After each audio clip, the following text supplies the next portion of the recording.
Hello बच्चों, फिर से स्वागत है Kesar inter college Baheri YouTube channel पर। बच्चों, अभी कल हमने पढ़ा था अम्ल और क्षार की परिभाषा। अब हम आगे पढ़ते हैं। आज हम पढ़ेंगे अम्लों के प्रकार। देखो बेटा, तुमने नींबू चखा होगा, वो खट्टा होता है, इसका मतलब उसके अंदर अम्ल होता है। और तुमने लैब में भी जाकर टेस्ट करा होगा, उसमें तुमने देखे होंगे अम्ल। तो दोनों में क्या अंतर होता है, ये आज हम पढ़ते हैं। देखो बेटा, अम्ल दो प्रकार के होते हैं। एक कहलाते हैं कार्बनिक अम्ल और एक कहलाते हैं अकार्बनिक अम्ल। कार्बनिक अम्ल का मतलब हुआ ऑर्गेनिक एसिड और इसका मतलब हुआ इनऑर्गेनिक एसिड। इसको खनिज अम्ल भी कहते हैं। ठीक है बेटा, जितनी भी जीवित चीजें और पौधे हैं उनके सबके अंदर कार्बन होता है, इसलिए जो नेचुरल रूप में एसिड पाए जाते हैं वो सब होते हैं कार्बनिक अम्ल। और जो मनुष्य द्वारा बनाए जाते हैं खनिजों द्वारा, वो होते हैं अकार्बनिक अम्ल। कार्बनिक अम्ल क्या होते हैं? प्राकृतिक रूप से खट्टे पदार्थों में पाए जाते हैं। यह सब क्या होते हैं? दुर्बल अम्ल होते हैं। दुर्बल अम्ल का मतलब ये, अगर आप इसे खा लोगे या आपके हाथ पे लग जाएगा तो इससे आपको कोई नुकसान नहीं होगा। ठीक है, ये आपके हाथ को जलाएंगे नहीं, आपको कोई नुकसान नहीं करेंगे। अब ये है अकार्बनिक अम्ल या खनिज।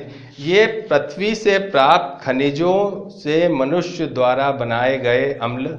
ये कौन कौन से अम्ल होते हैं? HCl, H2SO4, HNO3। ये सब क्या होते हैं? प्रबल अम्ल होते हैं। ठीक है, इनमें से केवल एक ही है कार्बोनिक अम्ल है, जो दुर्बल अम्ल है, जो मनुष्य द्वारा बनाया गया या प्रकृति से प्राप्त खनिज पदार्थों से बनाया गया। उसमें केवल एक कार्बोनिक अम्ल होता है, वो दुर्बल अम्ल होता है। बाकी सारे जो होते हैं वो प्रबल अम्ल होते हैं। समझ में आ गई?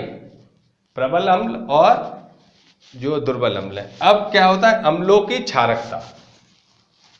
क्या होता है अम्लों की क्षारकता? क्या होती है? किसी अम्ल के एक अणु में उपस्थित प्रतिस्थापन योग्य हाइड्रोजन परमाणुओं की संख्या को उस अम्ल की क्षारकता कहते हैं। ठीक है, क्या हुआ?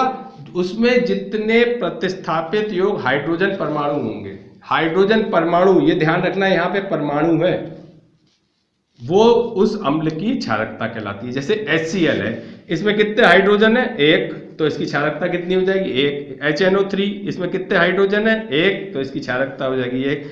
H2SO4, इसमें कितने हो गए? दो, तो इसकी क्षारकता हो गई दो। H3PO4, इसमें कितने हो गए? तीन, तो इसकी कितनी होगी क्षारकता? तीन। ठीक है, समझ में आ गई?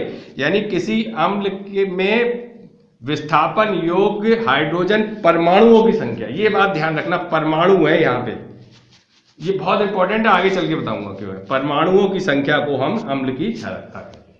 ठीक है, अब तीसरी चीज है, ये तो हो गई अम्लों की क्षारकता। अब है अम्लों की प्रबलता। जैसे हमने यहां बताया था ना कि प्रबल है कि दुर्बल है। प्रबलता क्या होती है? अम्लों की प्रबलता अम्लों के जलीय विलयन में उत्पन्न हाइड्रोजन आयन। ठीक है, यहां पे क्या है? हाइड्रोजन आयन, और यहां क्या था? हाइड्रोजन परमाणु। तो अगर जितने ज्यादा आयन जलीय विलयन में देगा उतना ही वो प्रबल आयन होगा, प्रबल अम्ल होगा। और जितने कम आयन देगा उतना ही वो दुर्बल आयन होगा, वो दुर्बल अम्ल होगा। तो जितने ज्यादा हाइड्रोजन आयन देगा उतना ही वो प्रबल अम्ल होगा, या जल में पूरी तरह डिजॉल्व हो जाए।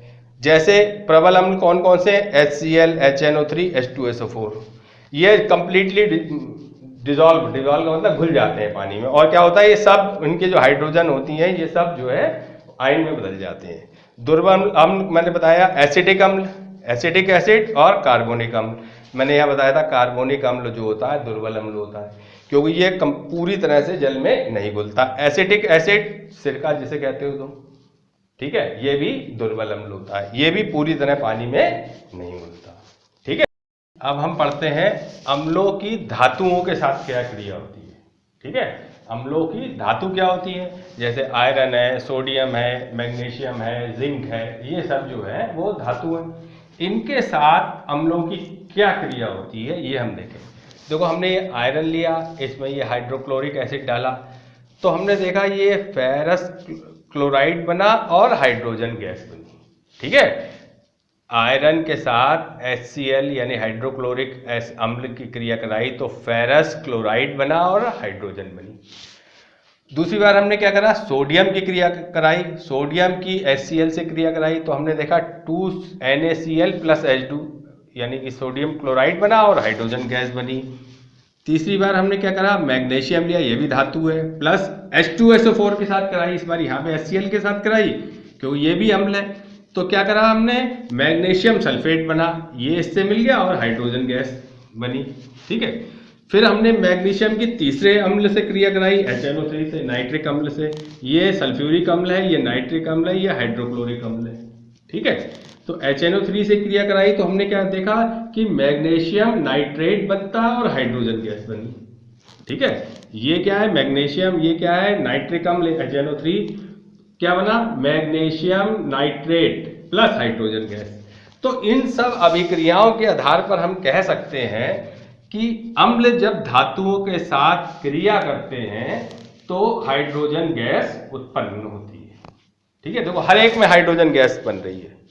जितने भी मेटल या धातु के साथ जब भी कोई एसिड या अम्ल क्रिया कराएगा तो क्या बनेगा, हाइड्रोजन गैस बनेगी। ठीक है, समझ में आ गई।